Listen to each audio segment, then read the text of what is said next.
দেখুন কি সুন্দর লাগছে ফুলগুলো।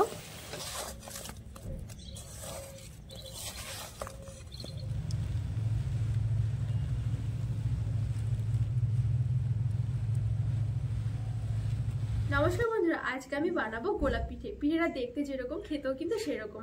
আর পিঠেটা উপর থেকে পুরো মুচমুচে থাকে আর ভেতরে রসালো। শুধুমাত্র হাতের কাছে ময়দা থাকলে কিন্তু পিঠেটা বানানো যাবে, একদমই সহজ। দেখতে কঠিন মনে হলো না, পিঠেটা বানানো একদম সহজ। আপনারা একবার দেখলে বুঝতে পারবেন। তো পুরো ভিডিওটা দেখবেন, অনেক ভালো লাগবে। পিঠেটা বানানোর জন্য আমি এখানে দিয়ে দিচ্ছি 2 বাটি ময়দা।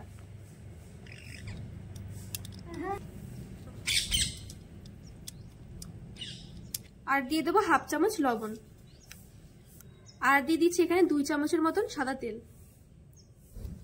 এবার নুন আর তেল ভালো করে ময়দার সাথে মিশিয়ে নেব।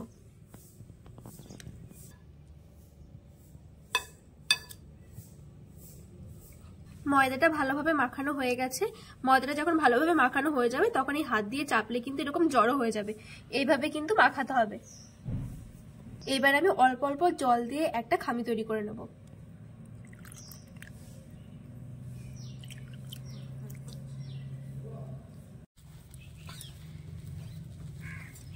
ময়দাটা আমি ভালোভাবে মেখে নিয়েছি। এবার আমি 10 মিনিটের জন্য ঢাকা দিয়ে রেখে দেব। 10 মিনিট মতন হয়ে গেছে।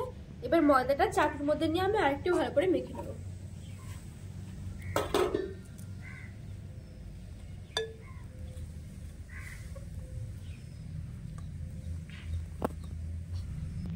এইবার যেটা করতে হবে, এইভাবে করে আমি একটুখানি ছিঁড়ে নিলাম, তারপর আবার এরকম উপর দিয়ে একটু বসিয়ে নিলাম।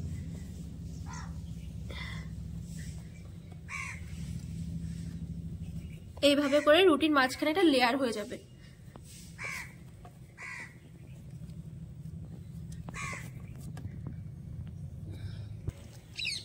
এরকম করে আমি 5 থেকে 6 বার মতন করে নিয়েছি। এবার রুটিটাকে আবার ভালো করে মেখে নেব।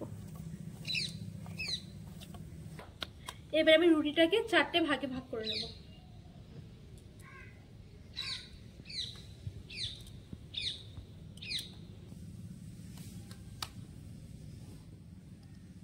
এবার রুটিগুলো ময়দা দিয়ে বেলে নেব।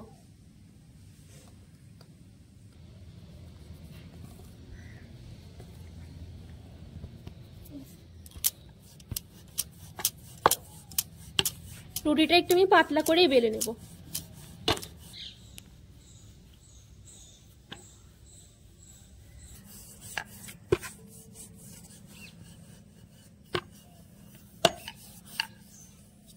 রুটিটা আমি বেশ বড় আর পাতলা করে বেলে নিয়েছি। এইবার আমি এখানে একটা বোতলের মুখ নিয়েছি। আপনারা চাইলে কিন্তু ছোট বাটি বা গ্লাস দিয়েও করতে পারেন। এবার আমি এভাবে বসিয়ে চেপে ছোট ছোট করে রুটি করে নেব।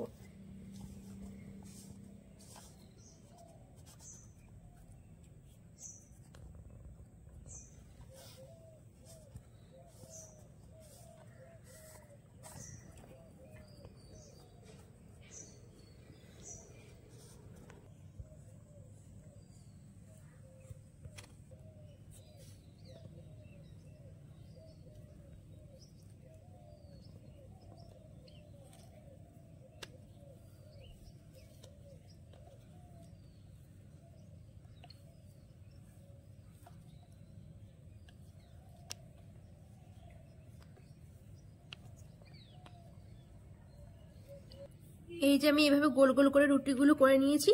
এইবার আমি গোলাপ ফুলটা বানিয়ে নেব। এইবার আমি সবার প্রথমে একটা রুটি নিয়ে নিয়েছি ছোট। এইবার আমি এইখান থেকে একটু জল লাগিয়ে নেব। তারপর আবার আরেকটা রুটি দিয়ে দিচ্ছি। হালকা একটু চেপে দেবো, তাহলে পরে এখান দিয়ে পুরো লেগে যাবে আর ভাজার সময় খুলে যাবে না।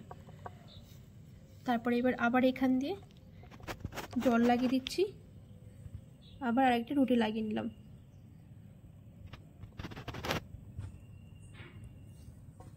আবার এখান দিয়ে জল লাগিয়ে নেব।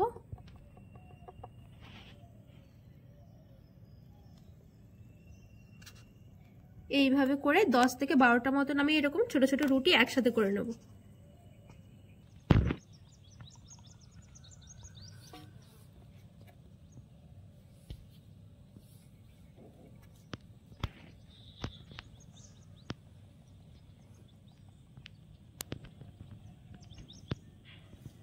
এইবার আমি এই ধারের সাইডগুলোতে একটুখানি ময়দা লাগিয়ে নিচ্ছি।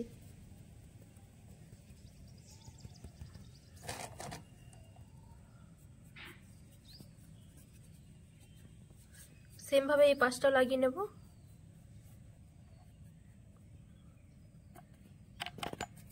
এইবার আমি রুটিগুলোকে ধরে রোল করে নেব।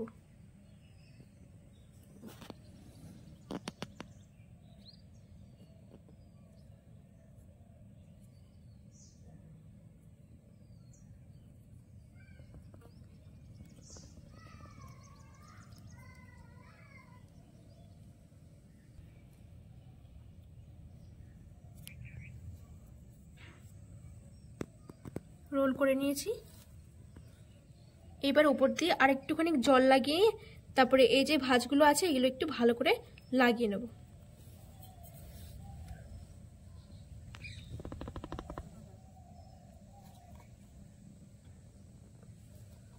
রোলটা করে নিয়েছি।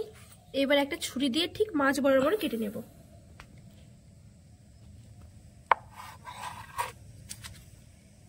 এখানে কিন্তু আমার দুটো গোলাপ ফুল হয়ে গেছে। এই যে এবার একটু হালকা হালকা করে একটু ছড়িয়ে নেব।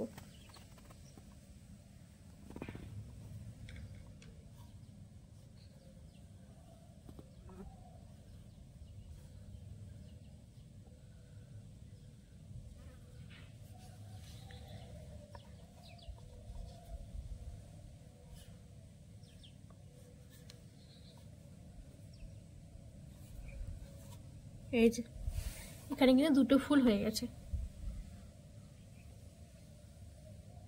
এইভাবে করে আমি সব ফুলগুলো বানিয়ে নেব।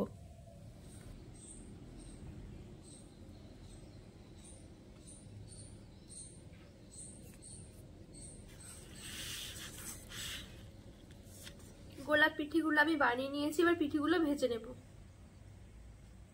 এইবার কড়াই বসিয়ে তেল গরম করে নেব পিঠিগুলো ভাজার জন্য।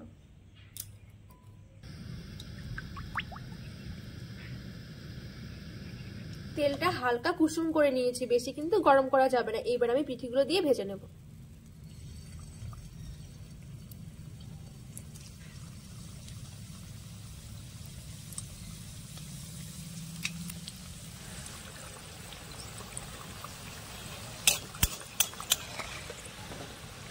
দেখুন কি সুন্দর লাগছে ফুলগুলো, যেন মনে হচ্ছে গাছ থেকে ছিঁড়ে তারপরে এখানে রান্না করা হচ্ছে।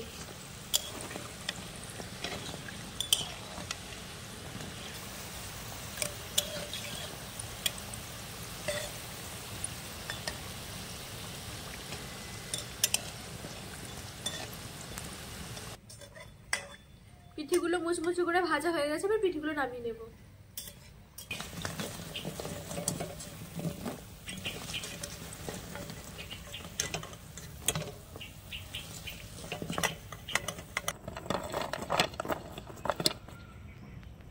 এইবার আমি চিনির শিরা তৈরি করব। তো তার জন্য আমি এখানে 1 বাটি মতন চিনি নিয়েছি। চিনিটাকে কড়াইয়ের মধ্যে দিয়ে দিচ্ছি।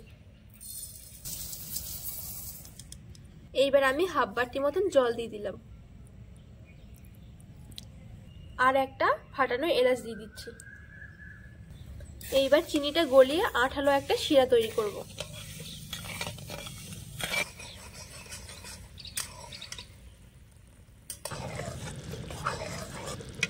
চিনির শিরাটা কিন্তু হয়ে গেছে। এই যে ঠিক এরকম একটা শিরা করতে হবে। এবার আমি এই শিরাটাকে একটু ঠান্ডা করে নেব।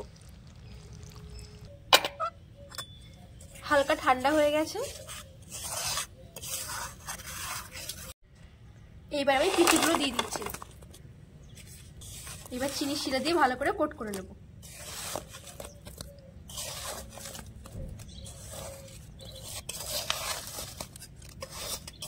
দেখুন কি সুন্দর হয়ে গেছে। চিনির শিরাটা পুরো পিঠের গায়ে পুরো সাদা সাদা হয়ে গেছে।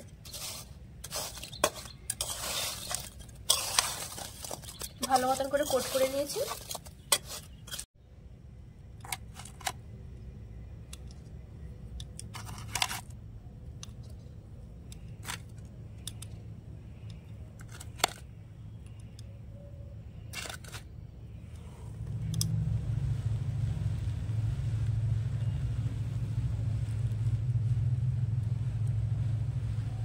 তৈরি হয়ে গেছে আমার গোলাপ পিঠে বা গোলাপ গজা। দেখুন দেখতে কত সুন্দর হয়েছে।